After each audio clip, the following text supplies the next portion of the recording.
नमस्कार. साहित्य निकेतन ललित कला मंडळ, साहित्य निकेतन ग्रंथालय अंबाजोगाई यांच्या वतीने आज आम्ही बालकवींच्या निसर्ग कविता ते बालकवितेतला निसर्ग आणि कवी आणि कवितेबद्दल काही सादर करणार आहोत. मी मंजुषा कुलकर्णी, मी मिलिंद मुकद्दम, मी रुपाली मुकद्दम.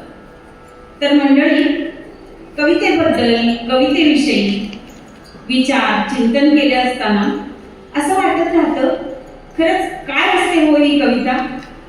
नितांत सुंदर असा मानवी मनाचा आविष्कार म्हणजे कविता. लयबद्धपणे छेडला जाणारा मनाचा भावझंकार म्हणजे कविता. कविता म्हणजे आपल्याच आत्म्याशी संवाद. कविता म्हणजे लढिवाळपणा. कविता म्हणजे जगण्यातलं सौंदर्य. कविता म्हणजे मर्मबंधातली ठेवत जणू. कविता म्हणजे वास्तव. कविता म्हणजे प्रहार. कविता म्हणजे आग.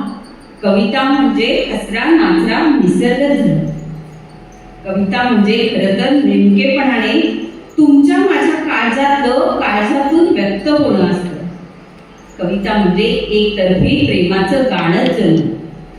किती वर्णावी ही कविता, तर अशी ही कविता. आज आम्ही उलगडणार आहोत देवदत्त प्रतिभेची देणगी लाभलेल्या कवींचा काव्याविष्कार. कवीचं जगच वेगळं असतं. कवी असतो आपल्याच मस्तीत, जगत असतो आपल्याच धुंदीत. कविता श्वास असतो, ध्यास असतो. असं म्हटलं तर अतिशयोक्ती होणार नाही. असं म्हणतात, कविता वाहते कवीच्या धमन्यात, प्रसवते ती हृदयात आणि पोहोचते ती मनापर्यंत.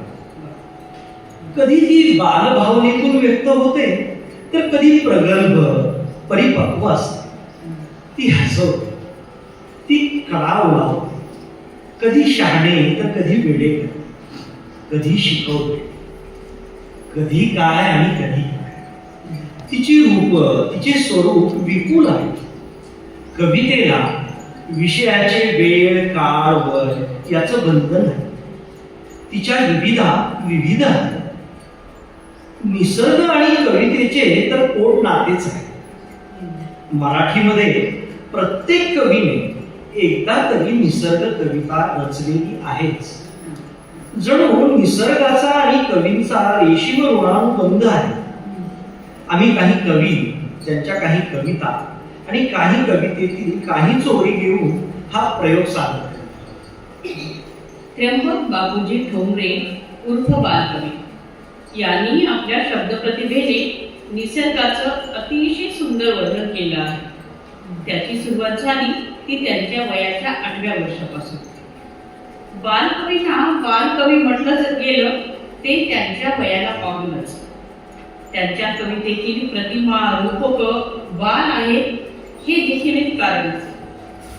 पण बाल हा शब्द मात्र त्यांच्या प्रतिभेला कुठेही लागू पडत नाही, हे मात्र इथं आवर्जून नमूद करा असं वाटतं.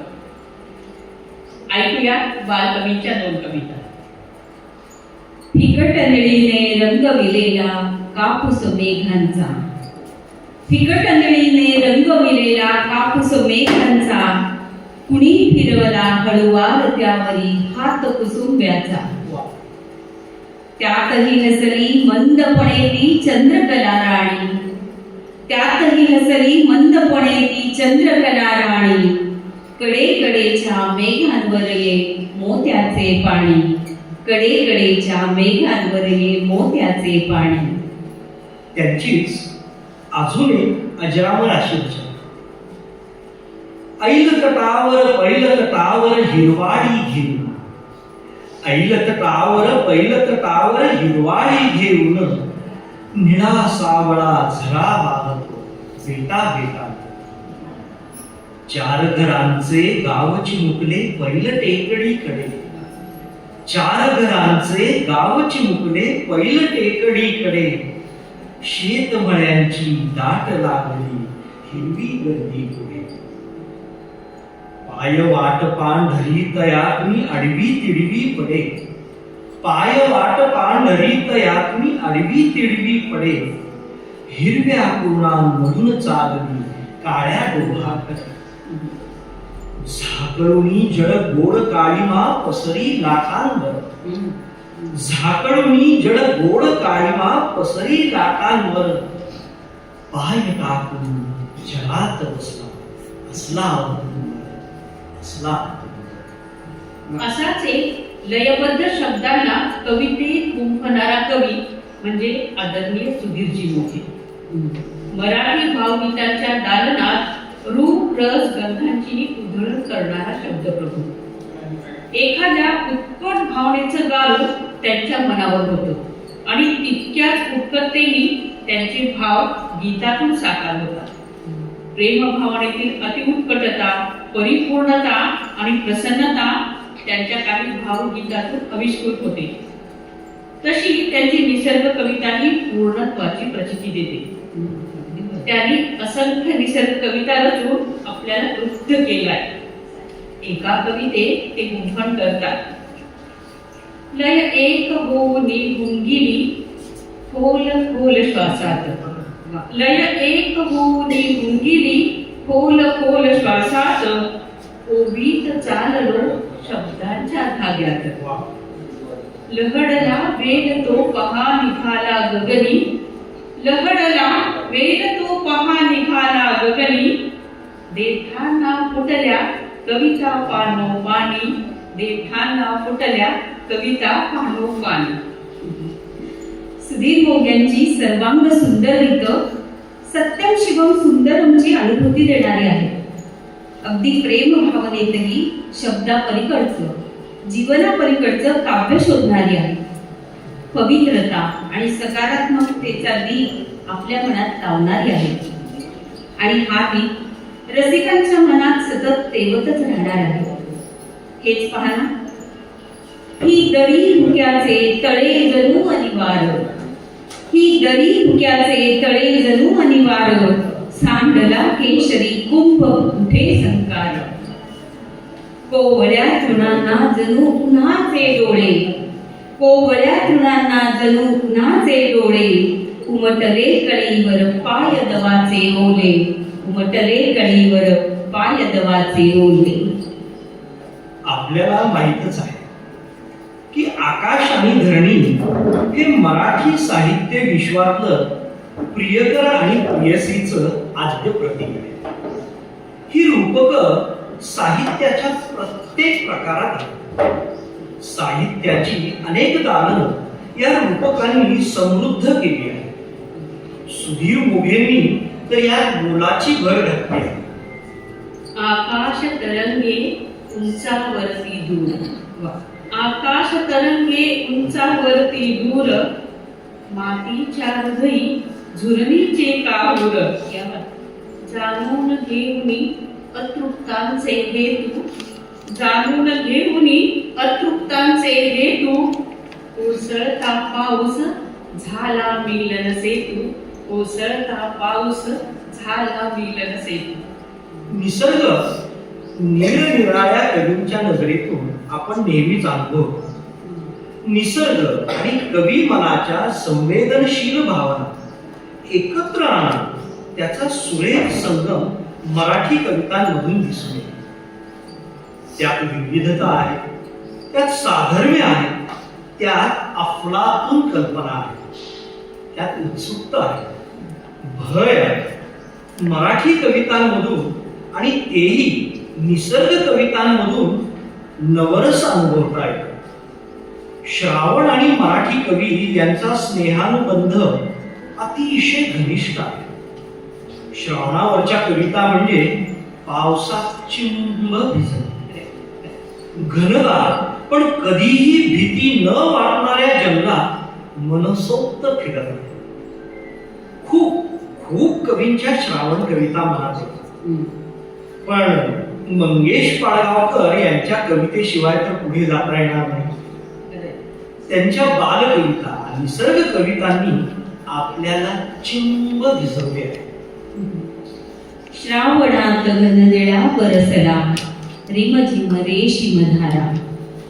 श्रावणात घननिळा बरसला रिमझिम रेशीमधारा उलगडला अवचित झाडातून हिरवा मोर पिसारा पाचूच्या हिरव्या माहेरी ऊन हळदीचे आले माझ्या भाळावर थेंबाचे फुल पाखरू झाले मातीच्या गंधाने भरला गगनाचा गाभारा श्रावणात घननिळा बरसला रिमझिम रेशीमधारा. मराठी कवींनी श्रावणाची सगळी रूपं मानवी मन, वृत्ती, स्वभाव आणि प्रसंगाशी जोडलेली आहेत. श्रावण हसरा, गुजरा, लाजरा, औचित्यनाला पाहुण्यासारखा, चंचल, क्षणात बदलणारा, असं बरंच खूप काय असतं.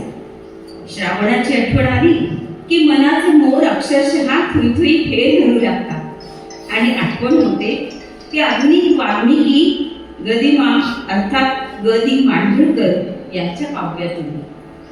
नाच रे मोरा आंब्याच्या वनात, नाच रे मोरा नाच, काळा काळा कापूस पिंजला रे, ढगांशी वारा झुंजला रे, आता तुझी पाळी वीज देते टाळी, फुलं पिसारा नाच.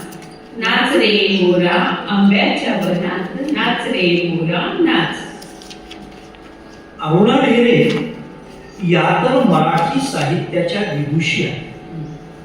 पारंपरिक जीवन आणि अभिजात संस्कृतीचा सत्वांश त्यांच्या साहित्य निर्मितीमधून प्रकट. स्त्रियांच्या भावविश्वाला शब्दांकित करणाऱ्या या कवयित्रीचा निसर्गाशी घट्ट अनुबंध आहे. त्यांच्या ग्रंथाची शीर्षक हे याचेच द्योतक आहे. उदाहरणार्थ आठवणीतले अंग, प्रकाशाचे गाणे, मनातले आभाळ, उंच वाढलेल्या गवताखाली. निसर्गातील अनेक घटकांना कवी मन बहाल करणाऱ्या अरुणाताईंनी हा एक सुंदर काव्यगोफ फुलला आहे. निसर्ग आणि मानवी मनाचा सहसंबंध या कवितेतून प्रगट. माथ्यावरती कौलारूढ केशर पाणी प्यालेला, माथ्यावरती कौलारूढ केशर पाणी प्यालेला, जरा खालती डोंगर माथा सगळा हिरवा झालेला. निळ्या हवेला कांचन दिलई रंग मधाचा गवताला, तरुण मनाची उमेद ऐसा दिमाख भरल्या शेताला. पायांखाली नितळ वाजते चुरमड पिकल्या पानांची, जरा ओलसर सुखात दुखते कळमातीच्या गाण्याची. उठले उठले गत जन्मांचे लख कवडसे हृदयात, नकळे उठल्या सुख दुःखानी तुडुंब डोळे भरतात. खोल आतल्या एकांताचा कोण घेतसे कानोसा, खोल आतल्या एकांताचा कोण घेतसे कानोसा, पूर्ण सोलल्या देह मनाला स्पर्श भासला कोणाचा. मनात आता हा कुठला ढग केशर पाणी प्यालेला, आणि हाती शब्द कसा हा सगळा हिरवा झालेला, सगळा हिरवा झालेला. हाच निसर्ग कविवर्य ना. महानुरांच्या शब्दातून बहरतो. व्यवसायाने शेतकरी असणारे कवी यांच्या काव्यरचनांनी अनेक संगीतकारांना भुरळ पाडली आहे. त्यांच्या कवितेची गाणी कधी झाली ते कळलंच नाही. अहो, तुम्ही आम्ही तर त्यांच्या काव्याने डोलतोच, त्यांच्या गाण्याने फिरवतो, पण आपली शेतातली पाती सुद्धा त्यांच्या शब्दाने सरसरतात. असे म्हटले तर अतिशयोक्ती होणार नाही. रान कवी, निसर्ग कवी असे ज्यांचे वर्णन करावे ते महानोर बळीराजाच्या कष्टाचं मोल जाणणारे, शिवारातच आयुष्याचं स्वप्न वेचणारे, भोवतालच्या निसर्गाचं जिवंत वर्णन करणारे शेतकरी म्हणूनही ख्यातनाम आहेत. त्यांच्या कवितेला मातीचा सुगंध आहे. ती कधी पावसात दिसते, तर कधी फुलांचा सुंदर रंग होते, तर कधी फळाचा गंध होते, तर कधी पिकाचं स्वागत गीतही होते. ही कविता निसर्गाशी कशी तुबूज घालते ते ऐकूया.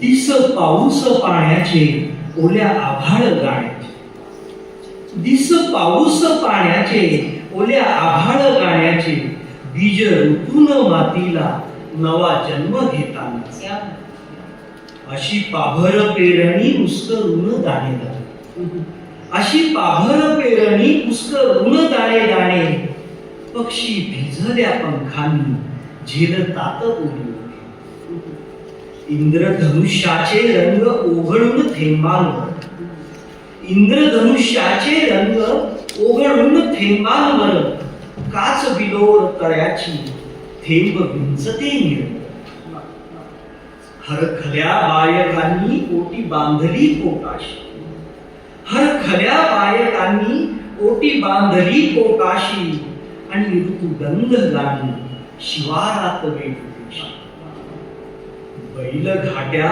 घुंगरांनी शिंगावर घेत माती बैल घाट्या घुंगरांनी शिंगावर घेत माती सर्व्या रानाला वेळून सैर भैर नाचतात अशा वेळी बाई पेर उजवू दे धनधान्य अशा वेळी बाई पेर उजवू दे धनधान्य बळीवंतांच्या हातांना अवघ्या दुनियेच पुण्य अवघ्या दुनियेच पुण्य दाटला हंगाम या मधुगंध राती चांदण्याचे पंख माळून गीत गाती अश्विनातील मंद गंधित गार वारा ज्वारीच्या कलसातला हलका शहारा गर्द बांबूच्या वनातील शीळ हलकी काजवे आकाश वेगळी फेर धरती जवळ आला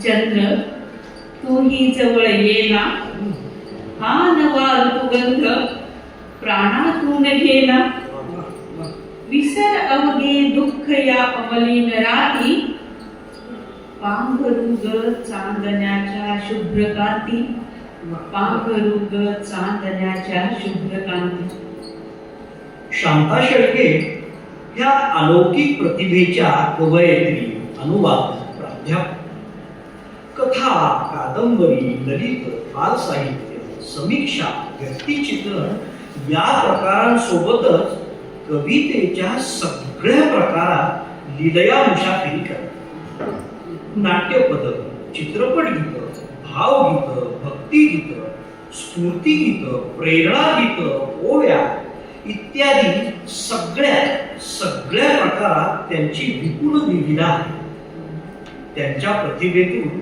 निसर्ग सुद्धा झळाळतो शांताबाईंनी लिहिलेल्या गाण्याच्या अनेक ओळी मनात रेंगाळायला कितीतरी गाण्यांनी शांताबाईंनी आपल्या मनात कायमस्वरूपी शब्दांची बाग समृद्ध फुलवून ठेवली आहे शांताबाईंच्या कवितेने मनामनाची भूमी संवेदनशील आणि कसदार झाली हे झाड आहे याचे माझे नाते हे झाड आहे याचे माझे नाते वाऱ्याची एकच झुळूक दोघांवरून जाते मला आवडतो याच्या फुलांचा वास मला आवडतो याच्या फुलांचा वास वासामधून उमटणारे जाणीव बोले वास पहिल्यानेच याची मोहर काना फांदी पहिल्यानेच याची मोहर काना फांदी एवढी होती बाळगाडी याच्या कटीखांदी मातीचे झाड झाडाची मी माझी पुन्हा माती मातीचे झाड झाडाची मी माझी पुन्हा माती याच्या पानांवरच्या रेषा माझ्या तळहाती ढलपी ढलपी सुटून मुळे झाली सैल ढलपी ढलपी सुटून मुळे झाली सैल रुजते आहे झाड माझ्या रक्ताच्या पैल कधीतरी एके दिवशी मीच झाड होईल कधीतरी एके दिवशी मीच झाड होईल पानांमधून ओळखीचे जुने गाणे गाईन पानांमधून ओळखीचे जुने गाणे गाईन इथेच इंदिरा संतांची आठवण निसर्ग पाऊस गवत फूल शिंपले गारगोट्यापासून अगदी निवडुंग या विषयाच्या त्यांच्या कवितांनी आपले बालपण समृद्ध केले आहे निर्मळ निर्भर वातावरणी धुके तरंगे धुसर धुसर. निर्मळ निर्भर वातावरणी धुके तरंगे धुसर धुसर. झगमगते अन नक्षी त्यावर सोनेरी किरणांची सुंदर, सोनेरी किरणांची सुंदर. चिंतन कानोलकर, उपाख्य आरती प्रभू. हे एक मराठी कवितेला पडलेलं गूढ स्वप्न आहे. शब्द प्रतिभेचे अनमोललेले लाभलेला हा प्रतिभावंत प्रज्ञावंत कवी आपल्या आयुष्यातल्या प्रत्येक क्षणाला निसर्गाशी स्नेहबंधित करणारा नाटककार आणि कादंबरीकारही आहे. त्यांच्या शब्दातून निसर्गाचं वर्णन ऐकणं पाहणं हा परमानंद आहे. ऐकूया त्यांचीच अप्रतिम रचना. ती येते आणि जाते. ती येते आणि जाते. येताना कधी कळ्या आणते आणि जाताना फुले मागते. येणे जाणे देणे घेणे असते गाणे. येणे जाणे देणे घेणे असते गाणे. जेन कधी ती म्हणते ती येते आणि जाते. येताना कधी अशी लाजते. येताना कधी अशी लाजते तर जाताना ती लाजते. कळते काही उगीच तेही नकळत पाही काही बाई. अर्था वाचून उगीच नाही नाही म्हणते ती येते आणि येतानाची कसली रीत. येतानाची कसली रीत गुणगुणते ती संध्या. जाताना कधी फिरून येत जाण्यासाठीच फिरून येत. विचित्र येते विरून जाते. जी जी सरते ती येते आणि बाबा बोरकर हे आधुनिक मराठी वाङ्मयातील एक महत्त्वाचं नाव. कथा, कविता, कादंबरी, ललित गद्य अशा विविध कला प्रकारात त्यांनी विपुल लेखन केलेले आहे. जगातील सौंदर्य तत्वांवर अविचल निष्ठा असणारा हा कवी. बोरकर यांनी आपले अनुभव काव्यस्पंदने म्हणून शब्दांकित केलेली आहेत. मराठी साहित्य विश्वात आनंद यात्री कवी अशी त्यांची ओळख आहे. खरं तर बोरकर आणि महाराष्ट्राचं लाडकं व्यक्तिमत्व पु ल देशपांडे आणि सुनीता देशपांडे यांच्यातला स्नेह अनुबंध संपूर्ण महाराष्ट्राला माहीत आहेच. सुनीताबाई म्हणतात, कोकण अनुभवावा तो बोरकरांच्या काव्य प्रतिभेतूनच. त्यांच्याच या दोन रचना. पर्जन्याची पिसे सांडली पिसावलेल्या उन्हात. पर्जन्याची पिसे सांडली पिसावलेल्या उन्हात. तुझे माझे लग्न लागले पिसावलेल्या मनात. क्षणात झुलल्या मंगलाक्षता पाना सुमना तृणात. क्षणात झुलल्या मंगलाक्षता पाना सुमना तृणात. रत्नांच्या गहिवरात नकळे कोण हरवले कुणात. रत्नांच्या गहिवरात नकळे कोण हरवले कुणात. बोरकरांची एक अशी नितांत सुंदर रचना. हवा पावसाळी जरा रात्र काळे ढगांआडचा चंद्र थोडा फिका. हवा पावसाळी जरा रात्र काळी ढगांआडचा चंद्र थोडा फिका. दिवे दूर काही धुक्याच्या प्रवाही जळी फुल कोणी तुळा मोडका. कुठे दाट कोपी उभे माड झोपी पथी झावळ्यांच्या खुळ्या सावळ्या. कुठे सर्द वारा जरा गर्द खारा जीवास्पर्शुनी त्यागी भांबावल्या. कुणी वांग देतो कुणी वेध घेतो अकस्मात ते जाळती काजवे. सुखाच्या तळाशी किती दुःख राशी उरी कारणावी नदी कालवे. नदी आज जागी उदासी अभागी. नदी आज जागी उदासी अभागी अजूनही न येईनी या सागरा. हवा पावसाळी जरा रात्र काळी हिची आगळी आज काही तरा. हिची आगळी आज काही तरा. अलीकडच्या काळातला विशेषतः तरुणांच्या हृदयाचा ठाव घेणारा असाच एक शब्द आहे.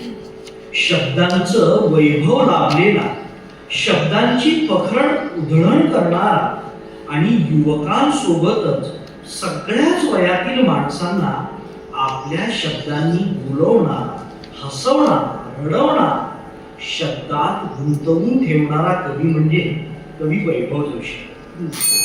बेधुंद मुक्त जगणारा हा कवी म्हणतो, हसलो मनाप्रमाणे, रडलो मनाप्रमाणे, मी एवढेच केले, जगलो मना.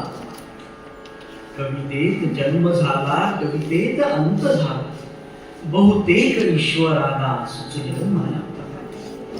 तुझ्या धोक्याचा महाल माझे पाऊल उन्हाचे, तुझ्या धोक्याचा महाल माझे पाऊल उन्हाचे, नसे नभाच्याही हाती असे संचित गुणाचे. सातदारांचा पहारा काळा डोह पायरीशी, सातदारांचा पहारा काळा डोह पायरीशी, माझे मन गुंतलेले एका निळ्या कळसाशी. तरी नाही असे नाही वाहे दोघातून काही, तरी नाही असे नाही वाहे दोघातून काही, थोडे थोडे हवे असे, थोडे हवे तसे नाही. तुझ्या वळणाच्या पुढे माझ्या वळणाच्या आधी, तुझ्या वळणाच्या पुढे माझ्या वळणाच्या आधी, कुणी आणून ठेवली दोन तटांमध्ये नदी. इथे उगमाचा लळा तिथे अंतिमाचे वेळ, इथे उगमाचा लळा तिथे अंतिमाचे वेळ, असे वाढते अंतर त्याला प्रार्थनाची जोड. आणि वाळता वाळेना जन्म नावाचे लिखोड, आणि वाळता वाळेना जन्म नावाचे लिखोड. कविता सुचते कशी? कविता स्फुरते कशी? कविता नेमकं करते तरी काय? दुःखावर फुंकर घालते, आनंदाला उधाण आणते, नैराश्याला आशेचा किरण दाखवते, आशेला उत्तुंगता दाखवते, मन ध्यासक्त करते. कविता प्रेम व्यक्त करते, कविता जगवते, कविता मारते सुद्धा, कविता रडवते, कविता आनंदाला उधाण आणते, कवितेतून रागही व्यक्त करता येतो, कवितेतून रुसवाही व्यक्त करता येतो. आणि हो, अफलातून कल्पना ह्या कवितेतूनच व्यक्त करतात. अगदी अलीकडच्या काळातले बिनीचे कवी दासू वैद्य यांनी बालगीतांमधून, बालकवितांमधून निसर्गाचे वर्णन केले. त्यांचं काव्य वैभव हे लहान मुलांना सुद्धा भरळ पाडतं, वाचनाची आवड लावतं, कविता समजावून सांगतो, कविता करायलाही शिकवतो. एक अफलातूनच संकल्पना, कल्पना विकसित अशा त्यांच्या लहान मुलांसाठी लिहिलेल्या काही कविता प्रसिद्ध आहेत. कवितेचा या नावाचा त्यांचा काव्य संग्रह आहे. विशेष म्हणजे आमच्या अंबाजोगाईशी त्यांचं घट्ट नातं. एक दिवस अचानक पोटामध्ये बी गेलं, पाहता पाहता माझं बहारदार झाड झालं. कोडासारखे पाय आणि हातांनाही पानं आली, डोळे जागीच मिटून गेले, कान दोन्ही हिरवे झाले. डोक्यावरती कावळ्यांनी काटक्यांचा खोपा केला, घर समजून एक पोपट कानामध्ये झोपी गेला. एक दिवस अचानक पोटामध्ये बी गेलं, पाहता पाहता माझं बहारदार झाड झालं. या संहितेचं संकलन आणि निवेदन, लेखन, दिग्दर्शन हे डॉक्टर संपदा कुलकर्णी गिरगावकर अंबाजोगाई यांनी केले.